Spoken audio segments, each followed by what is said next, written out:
negative thinking is a major problem. If you're trying to be successful or happy, you have no room for negativity. Big thinking gets rid of negativity. Dreams and visions gets rid of negativity. Now, what you cannot do is bury yourself by using your success compared to other people. See, success is not how far you got, because somebody always further than you. Success ain't how far you got. Success is how far you got from where you started. Life will push, squeeze, pressure, and attempt to make you bend at the knee. Some become a victim to life. Things happen. Pain, heartache, loss. We can either be the victim or the victor to these situations. So until your mind is open to the possibilities that I can do this, you would never be able to do it.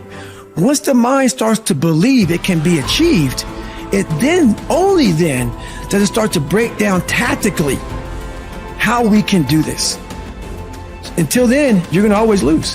For me to understand, for me to be better, for me to be stronger, I must learn to suffer a little bit. I must learn to struggle a little bit. I cannot reap the rewards of success without understanding about struggles. If you want to go somewhere that only you would go, if you want to create something new and really live a life that was meant for you, because it's literally crafted by you, you have to take the first steps on faith. If you have a dream, don't just sit there. Get your ass up and make something happen. Sometimes you just have to move. Do something. Make a call. Reach out to someone. Google something. Learn something new. Set out what you believe in. Lay out the power you have. Actually, lay out the power that you have always had. Use this, become this, and have it. Your power can take you, put you on your path to your success, to the place where you succeed.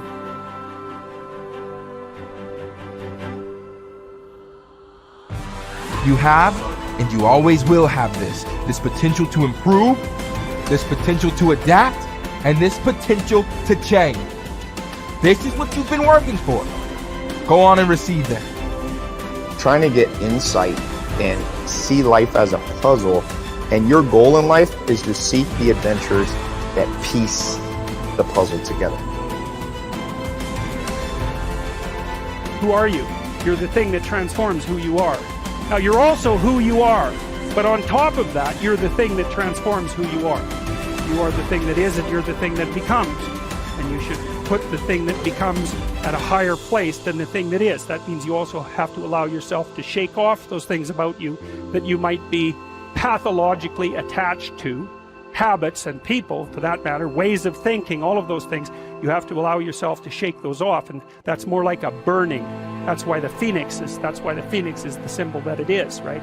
It's old and it deteriorates, it bursts into flame, and then it's reborn. It's like, well, do you want to be reborn? It's like, it's not the question. The question is, do you want to burst into flame? And the answer to that generally is no. But that's the wrong answer. The right answer is, you let all that nonsense burn away. And you might say, well, I don't know what I should leave behind. And the answer to that is, that's a lie. You know some of the things that you should leave behind. All you have to do is ask yourself. You'll come up with a list instantly of 100 stupid things that you're doing that you know you could stop doing. Some of them maybe you don't know you could stop doing. It's like, well, fine, leave those alone for now. But there's a bunch of things you perfectly know well that you could stop doing that would improve your life. And so do that, see what happens. That's a good idea. What's really interesting is self-value, real self-worth comes from doing hard things. We keep talking about self-love. We keep talking about loving yourself, believing in yourself. That happens naturally when you go through something difficult. Everyone who's listening right now, I guarantee has been through something difficult. Maybe they lost a friend. Maybe they've been through cancer. Maybe they lost their job and had to rebuild.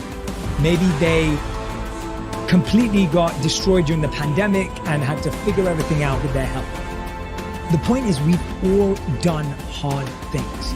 And self-worth and self-value comes from recognizing the hardship you've been through and the growth that you made during that time.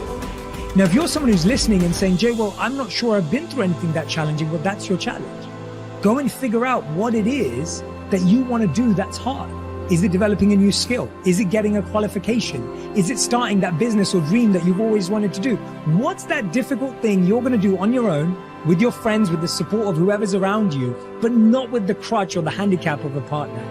What are you going to build as a skill, as a tool, as a value yourself that's going to make you say, I've done something? And that's the beginning of it. The beginning is, I've done something and I did that and I can do that. And when you do that, yes, there's going to be, you're going to validate the wrong things. You're going to give yourself praise for the wrong things. You're going to go through ego. You're going to do all of that. But there's still a belief of, I can do hard things. I can do hard things by myself. And I know what value I bring to a relationship. Persistence is self-discipline in action. Your ability to persist in the face of all setbacks and temporary failures is essential to success in life. Napoleon Hill said, persistence is to the character of man as carbon is to steel. The primary reason for success is persistence. And likewise, the primary reason for failure is lack of persistence, quitting too soon. There is a direct link between self-discipline and self-esteem. Each time you discipline yourself to do what you should do when you should do it, whether you feel like it or not, your self-esteem increases. Each time you persist and force yourself to continue on, even when you feel like quitting, your self-esteem goes up. Each act of self-discipline strengthens every other act of self-discipline. Every act of persistence strengthens every other act of persistence. When you discipline yourself to persist over and over, you like and respect yourself more and more. You become stronger and more confident. Eventually, you become unstoppable. Persistence is its own reward. Every time you force yourself to persist on a task, whether it is large or small, you feel happier and better about yourself. When you go the extra mile and do more than you are paid for, or more than is expected, your self-esteem goes up. You feel more powerful and in greater control of your life. In your career, when you go the extra mile, you put yourself on the side of the angel. The primary difference between winners and losers in life is simple. Winners never quit and quitters never win. You can increase your ability to persist by talking to yourself positively. Say these words, I am unstoppable. Before you begin any major undertaking, pre-program yourself by telling yourself, I never give up. Before you can achieve anything worthwhile in life, you have to pass the persistence test. This is usually a snap quiz sprung on you unexpectedly with no warning. You suddenly face a major setback, problem, temporary failure, or even a complete disaster. When this happens, remind yourself that this is the testing time. This is when you demonstrate what you are really made of. This is when you show yourself and others the strength of your character and your true determination to succeed, your ability to respond effectively to setbacks. Your level of responsibility is the measure of your readiness to succeed. When you experience a major setback or problem, you will feel temporarily stunned. This feeling is very much like a punch in the emotional solar plexus. You will be stopped for a few seconds or a few minutes. During this period, you will often feel discouraged or experience self-pity. You will say, why me? However, it is not how far you fall that counts, but rather how high you bounce. Your aim is to bounce back as quickly as possible. Resilience in the face of unexpected reversals is vital to long-term success. Remember the warrior's creed. I will lay me down to bleed a while and then rise and fight again. Don't be surprised, shocked, or set back when things go wrong. Your best laid plans will often fall apart.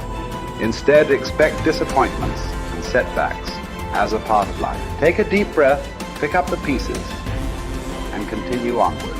Our minds, our thinking controls our destinies here on Earth to a degree totally unsuspected by the great majority of people. When we think about it a moment, it becomes so obvious, so clear and simple. Well then, if we become what we think about, and if we can control our minds, we can pretty well tell our own future. And that's the point I want to make.